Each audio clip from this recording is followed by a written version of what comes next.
What's up guys, bienvenue au vlog numéro 5 du Mac Immobilier. Aujourd'hui, une très belle émission parce qu'on parle d'argent, Money Talks. Donc, on va rencontrer notre courtier immobilier, on va établir le prix de vente, on va regarder justement avec tout ce qui est autour du marché, même si on avait fait une pré-analyse avant.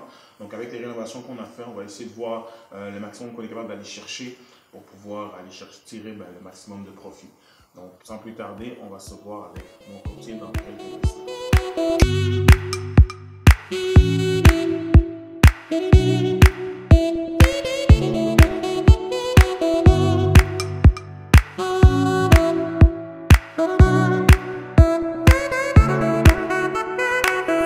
Alright guys, donc je suis avec mon courtier présentement, Francis. Donc aujourd'hui on est le 31 mars 2018. Donc le mois de mars, c'est quelque chose de quand même assez important pour Francis et de symbolique. Pourquoi? On parle du March Madness. Donc pas tous les investisseurs qui peuvent se vanter que leur courtier a participé au March Madness de la NCAA. Alright? Donc je vais vous montrer un petit highlight de Francis. On va en discuter après. Right. Francis Cedric Martel. Holy shnikes. 3 names, 2 points off 2 feet. It's all good. Richmond is a winner. Francis, la question est de savoir, est-ce que tu as toujours les mêmes ups? Ah, bonne question. Le cerveau, il pense que oui, mais les gens aujourd'hui, là, c'est plus la même chose. C'est ça, hein? Quand on a été athlète et puis que finalement on grandit, on rentre dans le marché du travail, on fait nos trucs, on pense que le corps suit, mais On le fait corps plus suit de pas. 5 fois par jour, comme dans le temps. Aujourd'hui, on voit des maisons non-stop. Mais tu vois, c'est pour ça qu'il est là, il vend des maisons non-stop, mais il a le même, comment je pourrais dire, la même efficacité que sur le terrain de basket. Donc, Disons que mes dons aujourd'hui, c'est high season. High season en real estate, faut être agressif. exactement. Puis c'est justement pourquoi on est là aujourd'hui, c'est de savoir, en fait, puisque c'est un flip, right? Yeah. Donc, l'importance d'avoir un courtier, justement Yeah. de faire affaire avec un courtier, parce qu'il y en a plusieurs qui vont essayer, comment je peux dire, de vendre par eux-mêmes, des choses comme ça, ce qui est tout à fait correct. Mais le fait de faire affaire avec un courtier, justement, un professionnel qui va s'occuper de la vente pour vous, ce qui va, exemple, me permettre à moi de me concentrer pour trouver d'autres projets, ou peu importe. Donc, je pense que c'est une plus-value. Donc, on va laisser Francis, justement, faire le tour. Il va nous expliquer un peu qu'est-ce qui donne de la valeur, comment, justement, aller chercher un avantage sur une maison quand on veut la vendre, puis que c'est un flip, peu importe. Mais ça, c'est très important parce que même moi, je fais des flips. Puis moi, quand je mets une propriété à vendre, je les mets sur MLS. Les gens sous-estiment la force de l'MLS. On est 13 000 courtiers au Québec. Les courtiers vont toujours amener des acheteurs préqualifiés. Alors ça, premièrement, c'est un petit Qui permet d'éviter justement mais perte de temps. Parce que sur le marché, c'est ça le plus important. Quand ta maison, ça fait 3 mois que c'est sur le marché, elle va pas vraiment même. Surtout quand on parle de flip, parce que tu vois, à chaque mois que la maison est là, il y a des coûts de Tu sors de ta poche à chaque mois. Alors, tu sais, avoir des acheteurs qualifiés, puis un acheteur qui va magasiner son courtier, il est prêt à acheter. Exactement. Ça va arriver souvent. Il a fait des étapes. Exact, il est prêt à acheter. Ok, so, selon toi, c'est quoi les points qui font en sorte que lorsqu'un acheteur rentre, il rentre dans la maison et il se dit c'est un done deal, je veux la maison facile.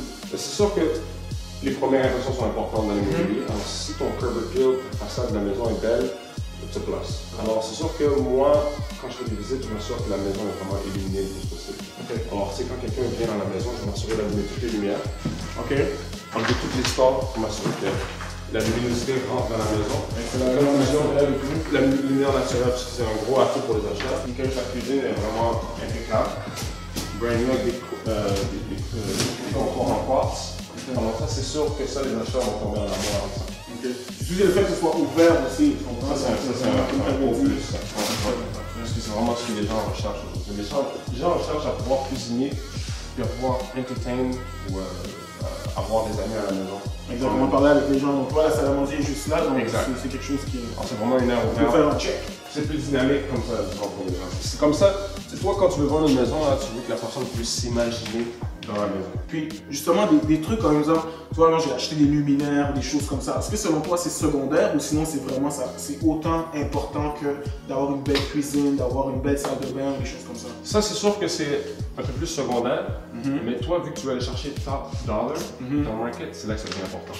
Mais justement, toi, tu m'avais mentionné, justement, pour ce qui est, exemple, quelque chose d'aussi simple, c'est juste les prises électriques comme ça. Ouais. En ce moment, les prises électriques, dans l'ancien, ils étaient un peu jaunies. Yeah. Justement, tu m'as donné le conseil de...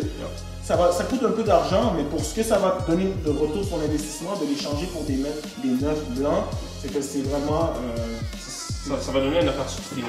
Donc là, on va aller voir le sous-sol. Justement, le fait d'avoir un sous-sol, on parle quand même d'un sous-sol fini, c'est-à-dire on a 2 chambres, une salle électrique, une salle d'eau. J'imagine que ça aussi, c'est quelque chose qui va donner comme beaucoup de valeur au niveau de la revente. Énormément. On va le voir en bas, les dimensions des pièces en bas sont très bien réparties. Tu as 2 chambres à coucher qui sont de très bonnes dimensions, quand même une très bonne aire de vie, et tu as une salle de bain en bas. Une chambre familiale. Good size. Pour une chambre d'invité ou une chambre d'enfant, c'est parfait. Il y a quand même une bonne fenêtre ici qui permet d'avoir de la luminosité naturelle. La garde-robe ici au point, so that's perfect. C'est la basement, ouais. C'est bien. Puis tu as aussi notre chambre devant ici. C'est un petit peu plus grande que celle de derrière. La un peu plus grande, mais elles sont similaires. Avec la même armoire. Ouais. C'est vraiment deux grosses chambres. Ça vaut jamais les moulures que tu as mis tout partout dans la maison, ça fait très mauvais. Ça vient chercher ça exactement ici. Ouais, c'est le mouleur qui est. Non, que c'est ta chambre, on va mettre ça, je suis certain. J'ai hâte de voir le potentiel. Exactement, c'est ça. C'est ta salle de lavage. C'est 2 machines à laver, tu vas avoir le bol de toilette, tu vas avoir le lavabo. Ok. Puis ici des petites tablettes pour justement mettre des serviettes, des choses comme ça. Ok, sur là on va parler de trucs, justement avec les analyses qu'on a fait, les analyses que Francis m'a conseillé avec tout ça. Donc on va regarder le prix justement pour lequel on va l'afficher pour aller chercher justement comme il disait au début le top dollar. Donc explique-nous un peu comment on est arrivé à ce prix-là. Et puis, la première fois qu'on s'était rencontrés, tu m'avais dit vouloir mettre la propriété sur le marché à 279 000, mais suite à mon analyse comparative de marché, l'analyse comparative de marché, c'est quand tu regardes les comparables vendus dans le secteur. C'est la meilleure manière de pouvoir déterminer la valeur marchande d'une propriété. Puis moi, je me suis dit, en regardant ton produit, en voyant la vision que tu avais, puis la qualité des matériaux que tu as mis ici, je me suis dit qu'on devrait aller à 299 000. Je pense qu'on va pouvoir aller chercher un 10 000 de plus que les comparables. Tu as un produit qui va pouvoir aller chercher un acheteur émotionnellement, faire en sorte que même à 299 000, on va pouvoir avoir de l'activité. On aime ça, hein? Quand on est capable d'aller chercher un peu plus haut, qu'est-ce qu'on avait envisagé, c'est parfait ça. De mettre plus de sous dans tes poches pour qu'on puisse passer au prochain flip. Justement, puis aussi l'avantage, c'est que j'aurais pas à m'occuper de ça, tu comprends? Je vais faire avec un professionnel justement, très très bon au niveau de sa carrière, donc je lui fais confiance, il est capable de vendre moi n'importe quoi. Donc, les gens souvent ils voient utiliser un courtier immobilier juste c'est une commission, j'avais moins l'argent dans les poches. Mais au bout du compte, il faut aussi prendre en considération son temps. Non. Une vente, ça peut prendre énormément du temps d'une personne, surtout quelqu'un qui n'est pas professionnel là-dedans. Ça peut être énormément de stress, énormément de temps, tandis que le professionnel peut faire le même job plus rapidement et en ayant plus de sous dans tes poches. Exactement. Donc ça, c'est important. Merci beaucoup Francis pour ton expertise. Alright, no problem, anytime. Anytime. Alright guys, donc c'est ce qui conclut le vlog numéro 5. Donc dans le prochain vlog, ce qui est important, comme vous avez pu voir, c'est que la maison est pratiquement terminée. Donc dans le prochain vlog, ça va être le home staging avec la designer. Et puis ensuite, ça va être la vente. Donc j'espère que vous avez apprécié. Comme je répète à chaque fois, si vous avez aimé, partagez, likez avec vos amis fans d'immobilier. Et on se revoit au vlog numéro 6. Oh, 5.